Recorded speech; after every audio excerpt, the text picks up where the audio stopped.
Cade la Vigor per Conti, capolista del girone B sul campo del Certosa, e lascia momentaneamente il trono al Savio, vincente in casa contro il Pomezia. Una partita difficile per i ragazzi di Mister Buffa, che però passano in vantaggio al 18esimo. Un contestato penalty in area di rigore, viene fischiato fallo su Gaglione tra le proteste del Certosa per un contatto ritenuto troppo leggero per il direttore di gara. Non è così, e allora dal dischetto si presenta il solito De Angelis, che fa 23 gol in stagione, quarto penalty trasformato dal numero 10 rosso-blu, che porta in vantaggio la formazione ospite. Immediata la reazione del Certosa, al 25esimo arriva subito il pareggio.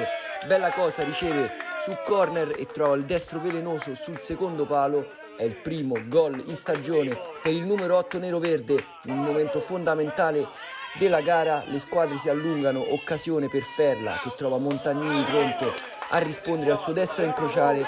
Alla mezz'ora c'è anche un'ottima occasione con Panetta che viene mirato, poi il destro di Carnovale da fuori non crea problemi al numero 1 locale.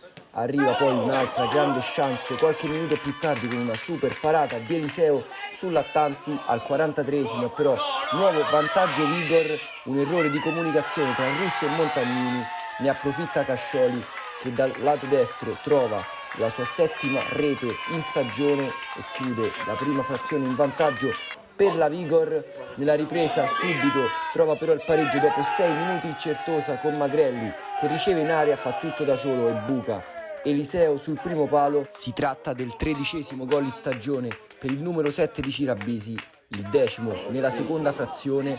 Ancora poi il Certosa che prende fiducia, ci prova qui dalla distanza, questa volta è attento Eliseo sul suo palo, ma ecco che al 21esimo arriva il vantaggio del Certosa. Altra mischia, batti e ribatti su palla inattiva, Capitan Grossi corona una super prestazione infilando di sinistro la rete del 3-2, che significa sorpasso della formazione di casa sulla Vigor, che ci prova poi nel finale a riacciuffare quantomeno un punto, ma l'unica occasione vera arriva su corner con questo colpo di testa alto al tipice fischio. Allora è festa per il Certosa, che sale al quinto posto in solitaria e rilancia chissà il sogno playoff.